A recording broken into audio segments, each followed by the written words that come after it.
Friends, എല്ലാവർക്കും സുഖമാണെന്ന് വിശ്വസിക്കുന്നു കേട്ടോ. എല്ലാവരും സുഖമായിട്ടൊക്കെ ഇരിക്കുന്നുണ്ടല്ലോ അല്ലേ? അതാണ് എനിക്കറിയേണ്ടത് ഫസ്റ്റിൽ.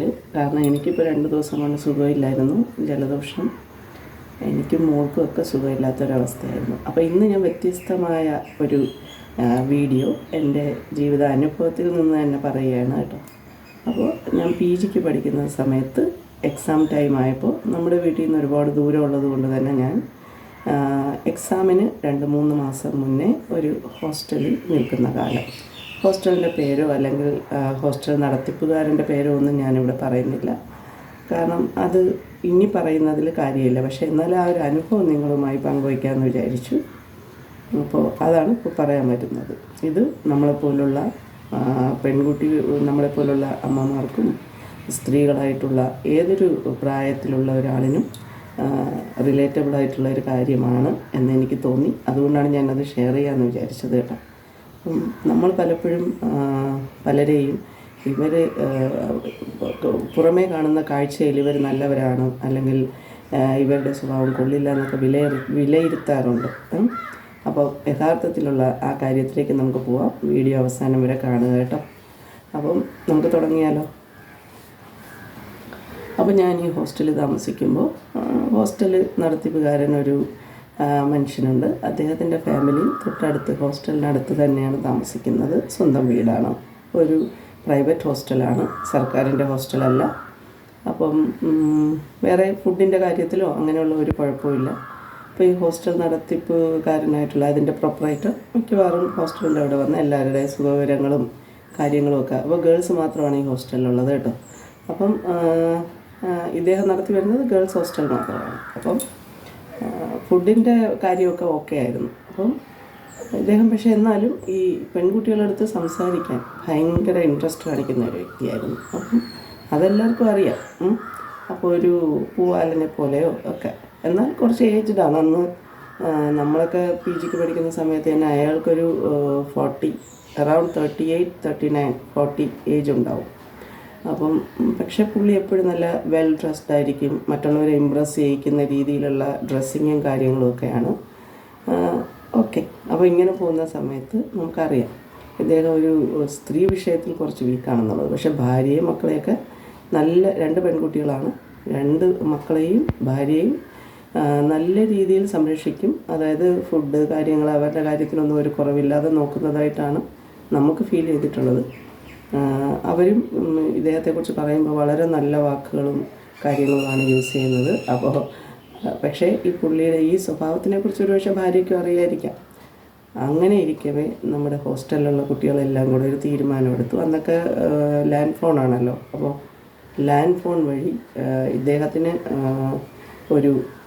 ജസ്റ്റ് ഒരു ദിവസം കോൾ ചെയ്തിട്ട് കുട്ടികൾ കോൾ ചെയ്ത് നമ്മുടെ ഹോസ്റ്റലിലുള്ള തന്നെ ഒരു ഗ്രൂപ്പ് ഓഫ് ഗേൾസ് ഇങ്ങനെ കോൾ ചെയ്തിട്ട് ഇദ്ദേഹത്തിനോട് പറയും, എൻ്റെ പേര് അഞ്ജലി എന്നാണ്, ഞാൻ താങ്കളെ റിയലായിട്ട് എന്നും ശ്രദ്ധിക്കാറുണ്ട്. അപ്പം നിങ്ങളുടെ ഡ്രസ്സിങ് സ്റ്റൈലും അതുപോലെ നിങ്ങളുടെ വേ ഓഫ് ബിഹേവിയേഴ്സും ഒക്കെ ഞാൻ ദൂരെ നിന്ന് കാണാറുണ്ട്. എനിക്ക് നിങ്ങളോട് എന്താണെന്നില്ലാത്ത ഒരു അട്രാക്ഷൻ ഉണ്ട്. അപ്പം ഇങ്ങനെയൊക്കെയുള്ള കുറച്ച് കാര്യങ്ങൾ, വളരെ കുറച്ച് കാര്യങ്ങളാണ്. അത് പറയേണ്ട രീതിക്കൊക്കെ അങ്ങ് ഇവർ പറഞ്ഞു. എന്നിട്ട് ഇവർ പറയും, എന്നെ കാണണമെന്നുണ്ടെങ്കിൽ ഒരു ഡേറ്റ് പറഞ്ഞിട്ട് ആ ഡേറ്റിൻ്റെ അന്ന് 2 ദിവസം കഴിഞ്ഞുള്ള ഒരു ഡേറ്റായിരുന്നേ. അപ്പോൾ അത് പറഞ്ഞിട്ട് അവർ പറയും, നിങ്ങൾ ഫുൾ വൈറ്റ് ഡ്രസ്സിൽ, അതായത് വൈറ്റ് കളറിലെ മുണ്ട്, വൈറ്റ് ഷർട്ട്, ഇത് 2 നിർബന്ധമാണ്. അപ്പോൾ ഇങ്ങനെ ഇട്ടുകൊണ്ട് വരികയാണെങ്കിൽ നിങ്ങൾക്ക് എന്നോട് ഇഷ്ടമുണ്ടെന്ന് ഞാൻ വിചാരിക്കും. പക്ഷേ ഇതിനു മുമ്പ് ആ വ്യക്തിക്ക് അഞ്ജലി എന്ന് പറയുന്ന കുട്ടി ആരാണെന്നോ അല്ലെങ്കിൽ അങ്ങനെ ഒരു കുട്ടി ഉണ്ടെന്നോ ഒന്നും ഇദ്ദേഹത്തിന് അറിയില്ല. അതൊരു ഫസ്റ്റ് കോളാണെന്ന് ഓർക്കുക. ഓക്കെ, അപ്പം അങ്ങനെ ഈ പുള്ളി എല്ലാവരും ഹോസ്റ്റലിൽ വന്നിട്ട് ഇത് മറ്റുള്ളവരുടെ അടുത്തൊക്കെ ഡിസ്കസ് ചെയ്തപ്പോൾ എല്ലാവരും പറഞ്ഞേ, അങ്ങനെ ഒരു ദിവസം പറഞ്ഞത് കൊണ്ടൊന്നും അയാൾ അങ്ങനെ ഡ്രസ്സപ്പ് ചെയ്ത് വരാനൊന്നും പോകുന്നില്ല. നിങ്ങൾ പറയുന്ന സ്റ്റോപ്പിൽ അയാൾ നിങ്ങൾക്ക് വേണ്ടി വന്ന് വെയിറ്റ് ചെയ്യണം. അങ്ങനെയും കൂടെ ഇവർ പറയും കേട്ടോ. നിങ്ങൾ ഇന്ന സ്റ്റോപ്പിൽ, അതായത് നമ്മൾ കോളേജിലേക്ക് പാസ് ചെയ്ത് പോകുന്ന വഴിയിലുള്ള ഒരു സ്റ്റോപ്പാണ്.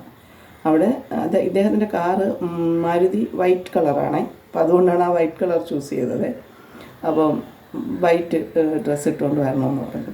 അപ്പോൾ നമ്മൾ എല്ലാവരുടെ അടുത്തും വന്ന് പറഞ്ഞപ്പോൾ നമ്മൾ പറഞ്ഞേ, ഒരു ദിവസം ഒരാളൊരു കോൾ ചെയ്ത് പറഞ്ഞതുകൊണ്ട് ഒരു ഹോസ്റ്റലിൻ്റെ പ്രൊപ്പറേറ്ററൊക്കെ അങ്ങനെ വരാനുള്ള സാധ്യതയൊന്നുമില്ല. അയാൾ ഓഫ് കോഴ്സ് ഒരു സ്ത്രീകളുടെ പിറകെ കുറച്ച് ഇൻട്രസ്റ്റ് ഉള്ള വ്യക്തിയാണെന്നുള്ളത് നമുക്ക് മനസ്സിലാവുന്നുണ്ട്. പക്ഷേ ഇങ്ങനെയൊക്കെ വരുമെന്തോ അതറിയില്ല എന്ന് പറഞ്ഞു. നമ്മൾ വെയിറ്റ് ചെയ്ത് ആ ദിവസം വന്നെത്തി. എല്ലാവർക്കും ഭയങ്കര ക്യൂരിയോസിറ്റി, ആങ്സൈറ്റി ആയിരുന്നു ഇദ്ദേഹത്തിന് എന്താവും എന്നുള്ളത്. ആർക്കും ഛേദമില്ലാത്തൊരു കാര്യമാണ്, എന്നാൽ ഇദ്ദേഹത്തിനെ നല്ല രീതിയിൽ ടെസ്റ്റ് ചെയ്യാനുള്ളൊരു രീതിയുമായിരുന്നു അത് എന്ന് എനിക്ക് പിന്നീട് ഞാൻ ആലോചിച്ച്. അന്ന് ഭയങ്കര ചിരിയായിരുന്നു. നമ്മൾ ഹോസ്റ്റൽ മുഴുവൻ ആർക്കും കൺട്രോൾ ചെയ്യാൻ പറ്റാത്ത രീതിയിലുള്ള ചിരിയായിരുന്നു. പുള്ളി പതിവ് പോലെ ഈ പറഞ്ഞതുപോലെ തന്നെ വൈറ്റ് കളറിലെ ചപ്പൽ വരെ ഏകദേശം സാമ്യം നിൽക്കുന്ന രീതിയിലുള്ള ചെരുപ്പ്, അതുപോലെ വൈറ്റ് കളറിലെ മുണ്ട്, വൈറ്റ് കളറിലെ ഷർട്ടൊക്കെ ഇട്ട് ആ പറഞ്ഞ സമയത്ത് തന്നെ 8:30 മറ്റോ ആണ് പറഞ്ഞിരുന്നത്. ആ സമയത്ത് തന്നെ അവിടെ വന്ന് കാറിലൊക്കെ ഇങ്ങനെ ഇറങ്ങി പുറത്ത് നിന്നു. അന്നൊരു നിൽക്കുന്നത് നമ്മൾ പോയപ്പോൾ, കോളേജിലോട്ട് നമ്മൾ മൂവ് ചെയ്ത് പോയപ്പോൾ കണ്ടിരുന്നു. അന്നൊരു ഫുൾ ഡേ മൊത്തം വൈറ്റ് ഡ്രസ്സ് ഇട്ടുകൊണ്ട് ആ പുള്ളി നടന്നു എന്നുള്ളതാണ് ഇതിലെ യാഥാർത്ഥ്യം. വൈകുന്നേരം വീട്ടിലെത്തി നമ്മുടെ ഹോസ്റ്റലിലൊക്കെ വന്നപ്പോൾ പോലും ആ പുള്ളി ആ ഡ്രസ്സൊന്നും മാറ്റി വയ്ക്കുന്നില്ല. ഓക്കെ, അപ്പോൾ അതിൽ നിന്ന് നമുക്ക് മനസ്സിലായ ഒരു കാര്യം എന്ന് പറഞ്ഞാൽ, നമ്മൾ ഭാര്യയും മക്കളെയൊക്കെ നല്ല രീതിയിൽ നോക്കിക്കൊണ്ട് പോകുമ്പോഴും ഒരു എക്സ്ട്രാ അഫെയർ അതിന് തയ്യാറായി ധാരാളം ആൾക്കാർ ഇപ്പോഴും നമുക്കിടയിലൊക്കെ ഉണ്ട്. ഞാനിത് പറഞ്ഞത് ഇതൊരു റിയൽ സംഭവമാണ്. ആർക്കും ഛേദമില്ലാത്തൊരു കാര്യമാണെങ്കിൽ പോലും ജസ്റ്റ് ഒരു ദിവസം ഒരു പെൺകുട്ടിയുടെ പേര് പറഞ്ഞുകൊണ്ട് ഇങ്ങനെ നിങ്ങൾ വെയിറ്റ് ചെയ്യുന്നു. ശരി, നമ്മൾ ഉപയോഗിച്ച ഗേൾസ് ഉപയോഗിച്ച രീതി കുറച്ച് എന്താ പറയുന്നത്, മറ്റൊരാളുടെ ഇമോഷൻസ് വെച്ച് കളിക്കുന്ന പോലെയാണെങ്കിലും അതൊരു നല്ല കോസിന് വേണ്ടിയായിരുന്നു, ഒരു നല്ല കാര്യത്തിന് വേണ്ടിയാണ് ചെയ്തത്. ഇദ്ദേഹം ഇത്തരത്തിലുള്ള ഒരാളാണെന്ന് അറിയാൻ വേണ്ടിയുള്ളൊരു ആകാംക്ഷ, ഒരു ആങ്സൈറ്റി. ഓക്കെ, അപ്പോൾ ഞാൻ പറഞ്ഞു വന്നത്, ഒരു ഭാര്യയും 2 മക്കളുമുള്ള വീടൊക്കെ നല്ല രീതിയിൽ നോക്കി പോകുന്ന ഒരു ചെറുപ്പക്കാരൻ ഇങ്ങനെ ആകാമെങ്കിൽ അതൊരു റിയൽ പെൺകുട്ടി ആയിരുന്നുവെങ്കിൽ, ഇൻ കേസ് നമ്മൾ പറഞ്ഞ ആ പെൺകുട്ടി ഒരു റിയലായിട്ടാണ് വിളിച്ചതെങ്കിലും ഇദ്ദേഹം പോകുമായിരുന്നല്ലോ, ഒരു സംശയമില്ല. ഇനി ഈ പെൺകുട്ടിക്ക് പകരം കുറച്ച് ദിവസം കഴിഞ്ഞ് മറ്റൊരു പെൺകുട്ടിയാണ് പറഞ്ഞതെങ്കിലും ഇയാൾ അതിനായിട്ട് തയ്യാറായി പോകും. അപ്പോൾ നമ്മുടെ സ്വന്തമായ എല്ലാ ആൾക്കാരും അവർ പറയുന്ന ഒരു കാഴ്ചപ്പാടിൽ മാത്രമല്ല, നമ്മൾ സ്ത്രീകൾക്ക് എപ്പോഴും ഒരു കണ്ണ് ഇത്തരത്തിലുള്ള കാര്യങ്ങളിൽ ഉണ്ടായിരിക്കണം. അത് വളരെ വളരെ വഴക്കുണ്ടാക്കിയും അതുപോലെ വിപ്ലവം ഉണ്ടാക്കിയൊന്നും അല്ല നമ്മൾ തീർക്കേണ്ടത്. നമ്മൾ ബുദ്ധിപരമായി ഇത്തരം കാര്യങ്ങളിൽ ഒരു കണ്ണ് നമുക്കുണ്ടായിരിക്കുന്നത് നല്ല കാര്യമാണ്. അത് നമ്മളെ ഒരു പരിധിവരെ ഇമോഷണൽ ബ്രേക്ക് ഡൗണിൽ നിന്ന് സഹായിക്കും എന്നാണ് ഞാൻ വിശ്വസിക്കുന്നത്. നമ്മളെപ്പോഴും കരഞ്ഞ് നിലവിളിച്ച് അതുപോലെ അയ്യോ എനിക്കിങ്ങനെ ഒരു സംഭവം ഉണ്ടായിപ്പോയി, ഇനി ഞാൻ എന്ത് ചെയ്യുമെന്ന് പറഞ്ഞ് തകർന്ന് തരിപ്പണമായിരിക്കേണ്ടവരല്ല എന്ന് ഞാൻ ഓരോ സ്ത്രീകളോടും പറയുകയാണ്. ഓരോ വീട്ടമ്മമാരോടും അതുപോലെ ഓരോ പെൺകുട്ടികളോടും പറയുകയാണ്, ജീവിതം ഇവിടെ ഒന്നും അവസാനിക്കുന്നില്ല എന്നുള്ളൊരു കാര്യം നമ്മൾ മനസ്സിലാക്കുക. നമ്മൾ കൊടുക്കുന്ന അത്രയും സിൻസിയറായിട്ട് നമ്മളോട് ഒരു വ്യക്തി നിൽക്കുന്നുണ്ടോ എന്നറിയേണ്ടത് നമ്മുടെ അവകാശമാണ്. That is our birth right എന്ന് വേണമെങ്കിലും പറയാം, അല്ലേ? ജന്മാവകാശത്തിൽപ്പെടുന്ന ഒന്ന് തന്നെയാണ്. നമ്മൾ സ്നേഹിക്കുന്നുണ്ടെങ്കിൽ നമ്മളെയും അതേ രീതിയിൽ സ്നേഹിക്കുന്ന ഒരു വ്യക്തിയാണോ നമ്മുടെ എതിരെ നിൽക്കുന്നത് എന്നറിയാനുള്ള ആ ഒരു കാര്യം മനഃപൂർവ്വമായ അല്ലെങ്കിലും നമുക്ക് അങ്ങനെ വീണ് കിട്ടുന്ന അവസരങ്ങളൊന്നും നമ്മൾ പാഴാക്കാൻ പാടില്ല എന്ന് കരുതി ഇല്ലാത്ത പ്രശ്നങ്ങളുണ്ടാക്കി ബന്ധങ്ങൾ തകർക്കണമെന്നല്ല ഞാൻ ഈ പറയുന്നത്. സ്ത്രീകൾ എപ്പോഴും അതിബുദ്ധിശാലികളായിരിക്കണം ഇത്തരം കാര്യങ്ങളിൽ. കാരണം നമുക്കൊരു മാനസിക ബ്രേക്ക് ഡൗൺ വരുമ്പോൾ നമ്മളെ താങ്ങാൻ നമ്മൾ മാത്രമേ ഉണ്ടാവുള്ളൂ ഫൈനലി എന്നുള്ള കാര്യം ഓർക്കുക. അപ്പോൾ എൻ്റെ ഈ കോളേജ് ദിനങ്ങളിൽ എനിക്ക് നടന്ന ഈ സംഭവം പിന്നീട് പിൽക്കാലത്ത് ചിരിച്ച് കുറേ ചിരിക്കുകയും ചിന്തിപ്പിക്കുകയും ചെയ്തൊരു കാര്യമാണ്. വീടൊക്കെ ഭംഗിയായി നോക്കുന്ന ഒരാളിന് ഇത്തരത്തിലൊരു മുഖം ഉണ്ടെന്ന് അറിഞ്ഞപ്പോൾ പിന്നെ ആ ഒരു കാഴ്ചപ്പാടൊന്ന് ആലോചിച്ച് നോക്കും. അപ്പോൾ ആ ഭാര്യയുടെ മക്കളും അവർക്ക് ഇതറിയാമോ അറിയില്ല എന്ന് പോലും അറിയില്ല. ഇതുപോലെ എത്ര സംഭവങ്ങൾ അദ്ദേഹത്തിൻ്റെ ജീവിതത്തിൽ ഉണ്ടായിട്ടുണ്ടാവാം. ഓക്കെ, 100% ആർക്കും പെർഫെക്റ്റ് ആവാനൊന്നും പറ്റില്ല.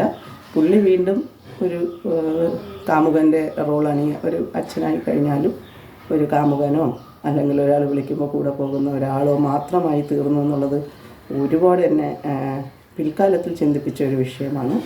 അപ്പോൾ ഇത് എല്ലാവരുടെ അറിവിലേക്കായി പറയുന്നു എന്ന് മാത്രം. ഓക്കെ, അപ്പോൾ അടുത്ത ഒരു ഇത്തരത്തിലുള്ള ഒരു വീഡിയോയുമായി ഞാൻ ഇത്തരത്തിലുള്ള മറ്റൊരു ലൈഫ് എക്സ്പീരിയൻസുമായി വരുന്നതായിരിക്കും. അതുവരെ എല്ലാവരും സുഖമായിരിക്കുക, പ്രാർത്ഥിക്കാൻ മറക്കരുത്. ഇപ്പോൾ എനിക്ക് ജലദോഷമൊക്കെ ഉള്ളതുകൊണ്ട് തന്നെ ഇടയ്ക്കിടയ്ക്ക് ശബ്ദം ഇടറുന്നുണ്ട്, വ്യത്യസ്തതയുണ്ടാവും ശബ്ദത്തിൽ. എല്ലാവരും ക്ഷമിക്കുക. See you in the next video.